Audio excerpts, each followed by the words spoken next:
दोस्तों, अभी हाल ही में संपन्न हुई G20 सम्मेलन ने भारत और प्रधानमंत्री मोदी ने पूरी दुनिया भर में डंका गाड़ दिया है और एक बार फिर से विश्व गुरु बन भारत और प्रधानमंत्री मोदी के नेतृत्व में भारत ने वो कर दिया जो पिछले 70 सालों में ना हुआ।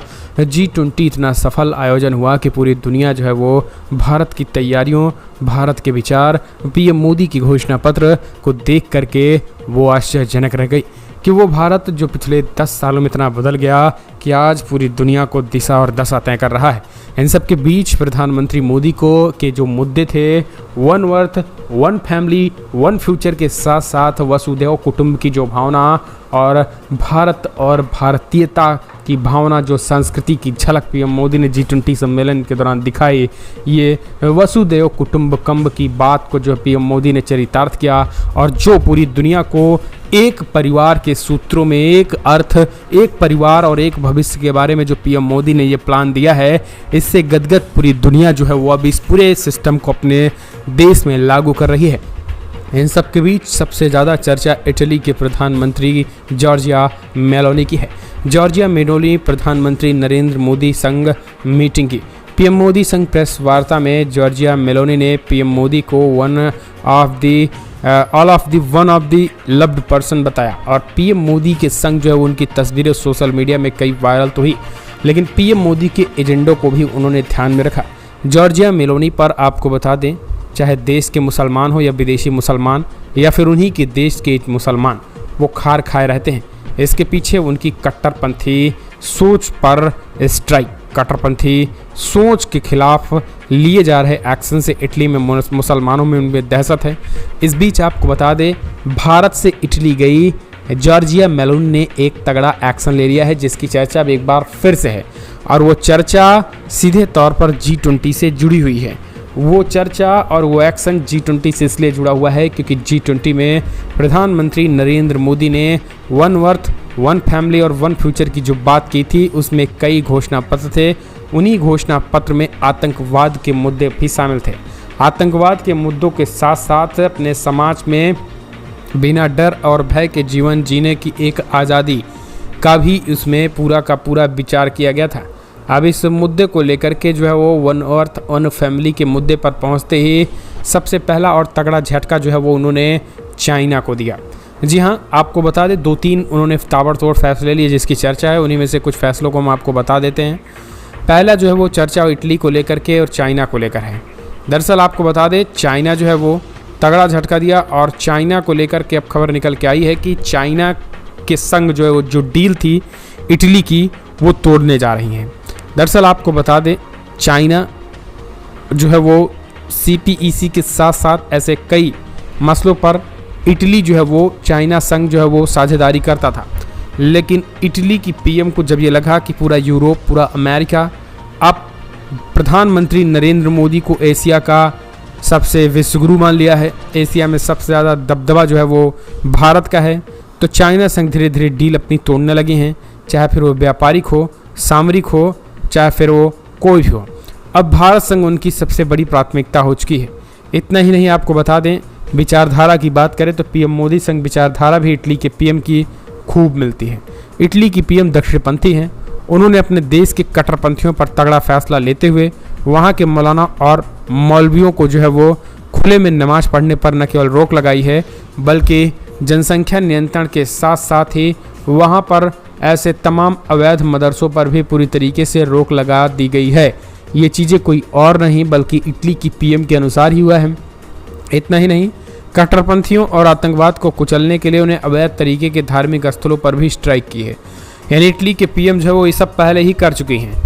अब जो लेटेस्ट एक्शन जो है वो चाइना के बाद भारत से G20 सम्मेलन के जाने के बाद जो लेटेस्ट एक्शन लिया गया है वो मुसलमानों पर है। एक बार फिर से फ्रांस में जो हमले हुए थे उसको देखते हुए इटली की पीएम ने कुछ दिन पहले हमने आपको बताया था कि एक कानून और नियम लेकर आई थी। इटली की पीएम ने कहा था कि ऐसे लोगों के खिलाफ कड़ी कार्रवाई की जाएगी जो खास करके आतंकियों के मददगार और आतंकियों के पनाहगार हैं।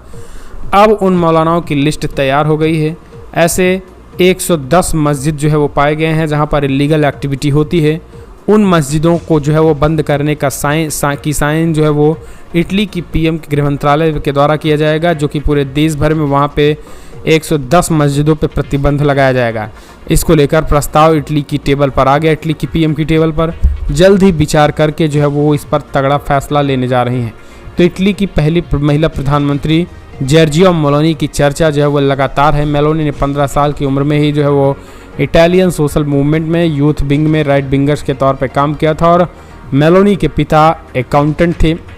मेलोनी ने इस्लाम और LGBT का पुरजोर विरोध किया था और इस बीच जो है वो अपनी सुंदरता को लेकर सोशल मीडिया में वो खासा चर्चा रही।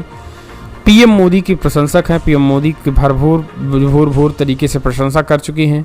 मस्जिदों पर इटली के नए प्रधानमंत्री जो है जॉर्जिया मेलोनी लगातार जो है वो अटैकिंग मोड में रही हैं। इससे पहले भी उनका भाषण खूब वायरल हो चुका है। इतना ही नहीं, प्रधानमंत्री नरेंद्र मोदी की भी खूब चर्चा करती हैं। दरअसल आपको बता दें, चुनाव जीतकर जो है वो सबसे पहले जितनी जो खूबसूरत है उतनी ही ज़्यादा पॉपुलर भी हैं। अपने देश में इटली में वो बेहद कम उम्र से ही लोगों के बीच छा गई थी। उनके विचार और उनके बयान आए दिन खबरों में आते रहते हैं। उनके खास बात यह है कि मेलोनी इटली की पहली महिला प्रधानमंत्री हैं और वो एक धुर दक्षिणपंथी नेता हैं और बीते साल ही चुनाव जीतकर इतिहास रच दिया था। और धुर दक्षिणपंथी पार्टी ब्रदर्स ऑफ इटली से हैं। यूरोप के बाकी देशों के साथ इटली में भी दक्षिणपंथी पार्टी को अच्छी खासी कामयाबी मिली। उनने दूसरे विश्व युद्ध के बाद से अब तक की सबसे बड़ी धुर दक्षिणपंथी सरकार बनाई है। जॉर्जिया मेलोनी आपको बता दें, फाशीवाद और इस्लामोफोबिया होने के आरोप लगते रहे हैं। हालांकि वो इससे इनकार करती रही हैं और वो अपनी छवि सुधारने पर भी काम करती हैं। वो बोल चुकी हैं कि पुतिन से मिलने के लिए उनके पास वक्त नहीं है। उन्होंने नाटो के प्रति समर्थन भी जाहिर किया है। बेशक मेलोनी रूस यूक्रेन युद्ध में यूक्रेन का समर्थन करती हैं, लेकिन उनके गठबंधन वाली दलीय पार्टियों का रूस से गहरा रिश्ता रहा है। मेलोनी ने LGBT अधिकारियों के खिलाफ अभियान चलाया है और उनके साथ उन्होंने मुस्लिमों को लेकर जो बयान दिए हैं उसके कारण भी वो विवादों में रही हैं। बेशक वे खुद को फांसीवादी कहलाने का विरोध करती हैं, लेकिन अपने आप को मुसोलिनी का वारिस भी बताती हैं। जॉर्जिया मेलोनी साल 2008 में 31 साल की उम्र में इटली की सबसे युवा मंत्री बनी थी। इसके 4 साल बाद यानी साल 2012 में उन्होंने ब्रदर्स ऑफ इटली पार्टी बनाई। टीनेजर रहते हुए नियो फासिस्ट मूवमेंट में शामिल हुए और इसकी शुरुआत इटली के पूर्व तानाशाह बेनिटो मुसोलिनी के समर्थकों ने की थी। फिर 2021 में मेलोनी की किताब आई, इसका नाम आई एम जॉर्जिया था। किताब में भी उन्होंने अपनी बात की और ज़ोर शोर से कहा फांसीवाद नहीं थी। खुद ही जो है वो मुसोलिनी का वारिस भी बताया था और उन्हें बताया था कि किस तरीके से इस्लामिक आतंकवाद को काबू में करने के लिए उन्होंने ज़रूरी कदम बताए थे। इस्लामिक आतंकवाद पर चोट देने की वजह से जो है वो इटली के लोगों की दिलों पर छा गई और देखते ही देखते इस्लाम विरोध में वो चुनाव जीत गई। पिछले 4 सालों में ताबड़तोड़ एक्शन लिए हैं। उन्होंने मुस्लिम प्रवासियों को इटली के लिए खतरा बताया, जिस कारण वो विवादों में भले ही घिर गई थी लेकिन चुनाव जीत गई थी। और अब एक बार फिर से G20 से गई वापस लौटी मेलोनी ताबड़तोड़ एक्शन के जरिए जो है वो इटली में मुसलमानों के खिलाफ तगड़ा एक्शन ले रहे हैं और मस्जिदों पर स्ट्राइक हो रहा है। चाइना पर तगड़ा एक्शन दिया है, तगड़ा प्रहार दिया। फिलहाल इस वीडियो में इतना ही। जय हिंद, वंदे मातरम। इटली के PM के लिए एक लाइक तो बनता ही है।